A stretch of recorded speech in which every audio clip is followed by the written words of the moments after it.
Today's show is brought to you by Bruce Fine Construction. If you can't find the house to buy, maybe it's time to build your house. Bruce built my home, and I know he can build your home too. Check him out today at brucefineconstruction.com or call at 570-362-1185.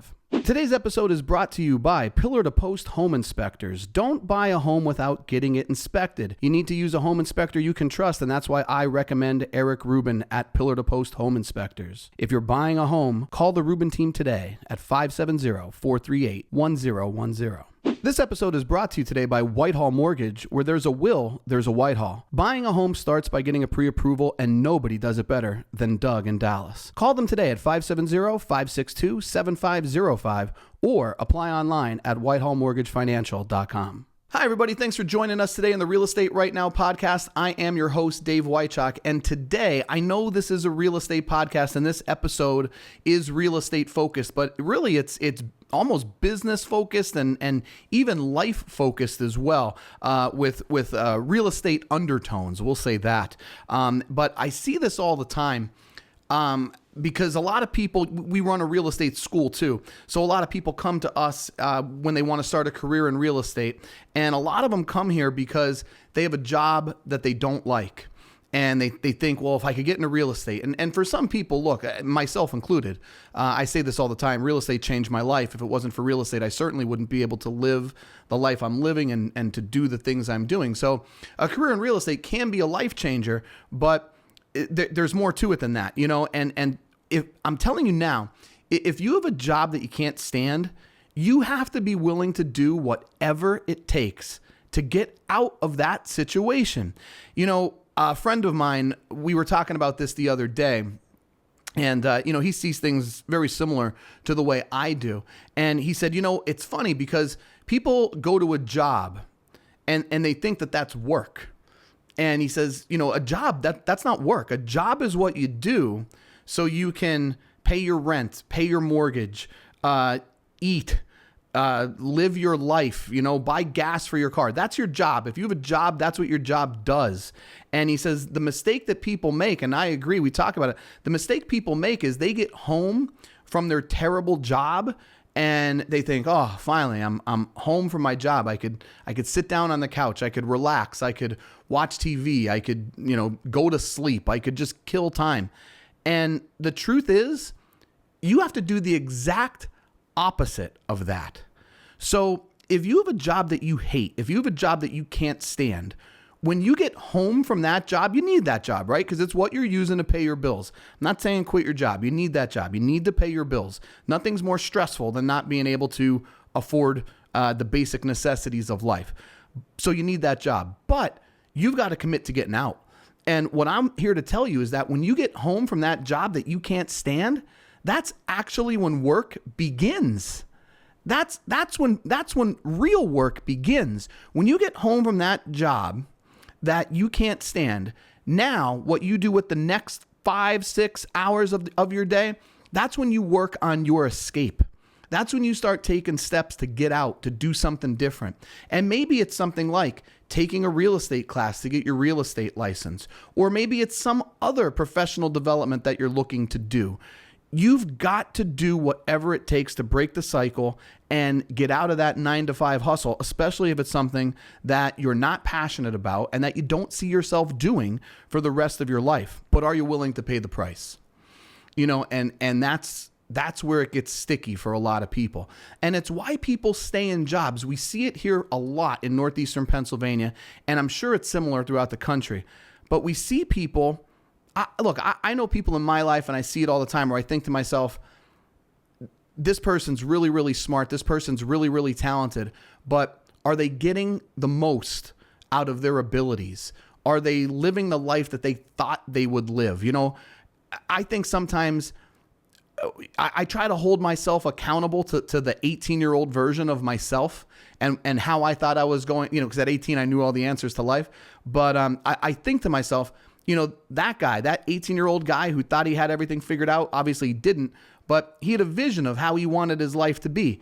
Am I letting that guy down? Am I doing what it takes to make sure that the 18-year-old version of me who had all these goals and all these ambitions and all these aspirations, that I'm allowing them to grow, that I'm allowing them to actually materialize and be something.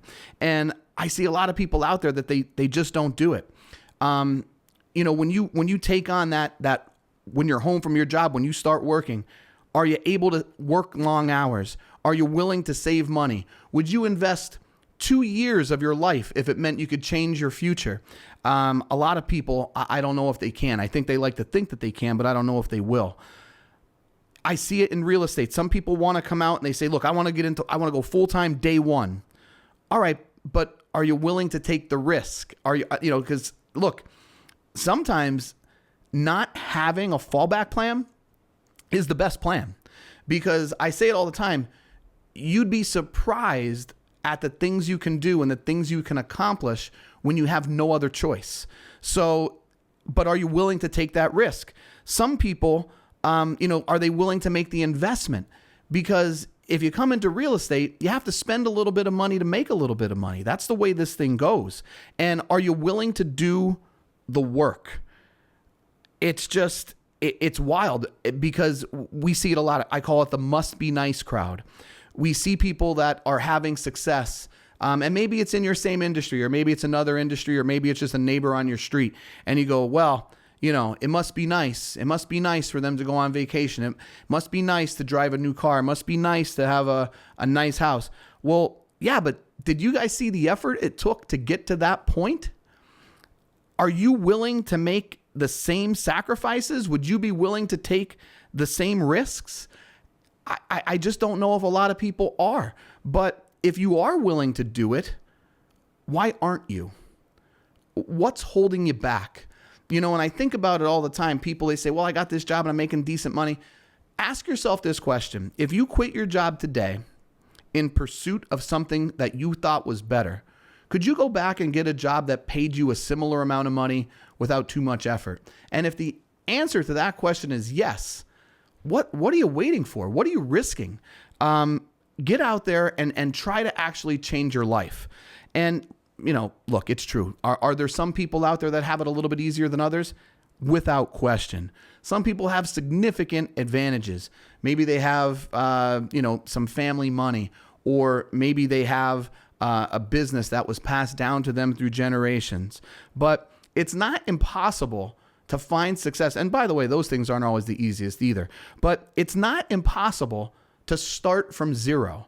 I mean, that's one great thing about living in America, is that if you actually have the tenacity and the grit to dedicate yourself to something, you can start from zero, and you can become what you think that you're meant to be. It's there for you. And one of the big things I say all the time, you can't resent success when especially in your own industry. And I see it a lot, but you can't resent success. If someone's having success that you would like to have, why not just ask them, hey, how are you doing this? What are you doing?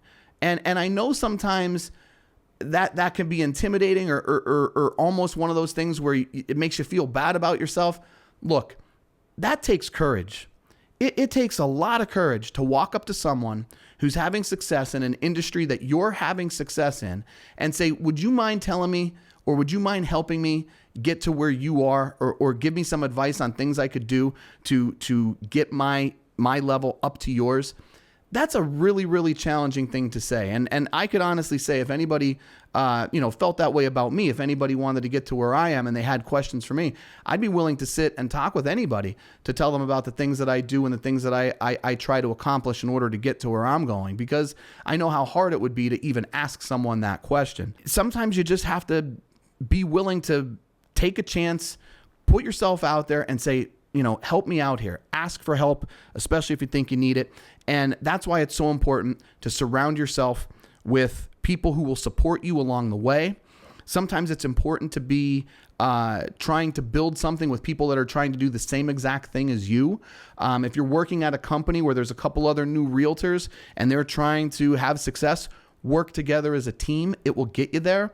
And, along with adding people, or along with associating yourself with people that are there to support and help you, it also might be time to ditch the losers in your life.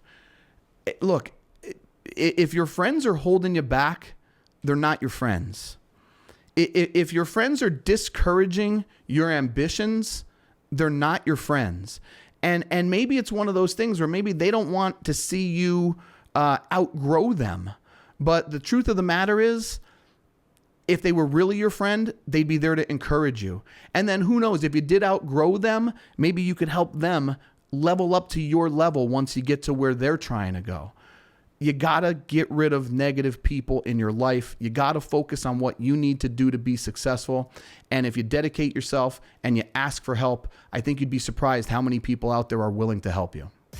Thanks for joining us for today's episode, everybody. If you want to hear more content, follow us at Real Estate Right Now Pod on YouTube. Once you're there, don't forget to subscribe and leave a review. And if you want to follow me directly, check me out. It's Dave Wychak at Facebook, LinkedIn, TikTok, Instagram, all the socials that you're already using.